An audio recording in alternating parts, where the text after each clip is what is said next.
girls, meron nag-viral today. Yung sa CCTV daw, tapos si lalaki, sinikmura si girl. Kasi, alam mo yun, natawa ako doon sa mga comment niya. Kasi nangyari doon, parang niloko ata. Yung ate ko lang yung nag-send sa akin. Yung babae, parang nahuli ata yung lalaki na, tawag dito, nagloloko or change location daw, mga ganun-ganun. Tapos, sinampal ni girl si lalaki. So, ako magko-comment lang ako dito,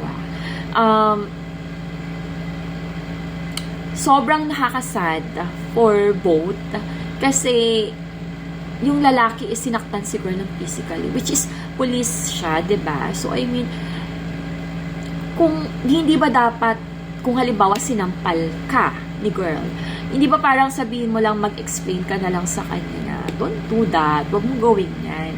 Kailangan dapat, lang tayo, kalma lang, pag-usapan natin to. Diba ganun ang mga lalaki? Like, wag mong labanan kasi ang babae is weak lang.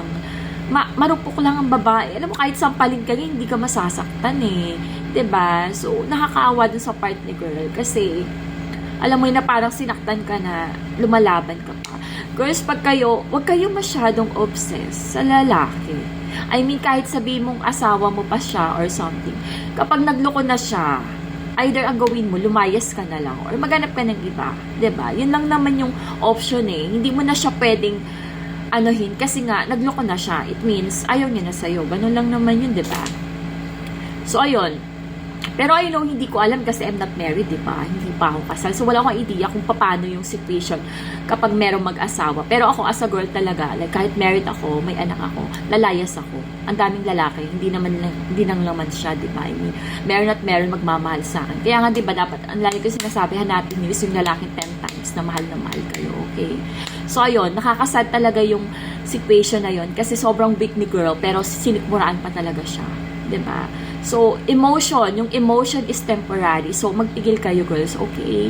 Just enjoy life. Parang enjoy, happy lang tayo, 'di ba? So, kung nagsasawa na kayo sa mga asawa nyo, mga babae, sa mga babae nyo, pwede naman na hiwalayan nyo na lang, 'di ba? Or hanap na lang kayo na, 'di ba? Wag na kayo magloko, 'di ba?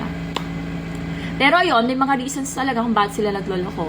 So, ayun, basta nasa inyo na lang yung girls kung paano nyo. Basta ako sinasabi ko na lang sa inyo kung ano mga dapat nyo gawin, okay?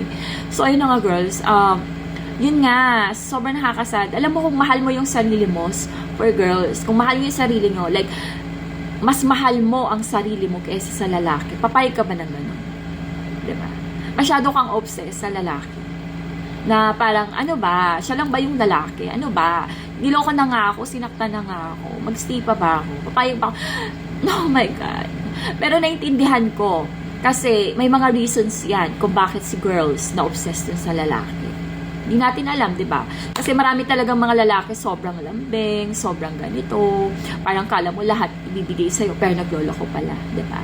So, gano'n na lang, girls, wag tayo umabot sa nagkakasakitan. Just let go, move on, and find another. Yun lang. Yun lang masasuggest ko sa inyo, girls. Okay? Kasi sobrang naawa ko dun sa mga babae. Kasi di ba goddess tayo? Kung wala ang babae sa mundong ito, wala ang mga tao dahil kundi sa babae. Gets niyo, girls? We are goddess. So, ayun lang mano. Kaya I always support girls. Okay? So, ayun lang. Kasi weak nga ang babae. Girls, ang lalaki, strong yan. Diba? So, ayun lang. Huwag kayo masyadong, obsessed dyan sa mga lalaki na yan. Okay? Laging choose yourself naman. Yun yung mahirap talagang matutunan, yung self-love. Pero pag inisip nyo kasi na lalaki lang yan, kaya nyo mabuhay ng walang lalaki, and then wala kayong stress. So, ayun lang. So, ayun lang, girls. I love you all, girls. So, thank you for watching. And marami pa akong i-share sa inyo. Kasi I really gusto kong i-share sa inyo yung mga natutunan ko this day. And I keep going to study about love and life. Okay? So, thank you, girls, for watching. I love you all. Bye!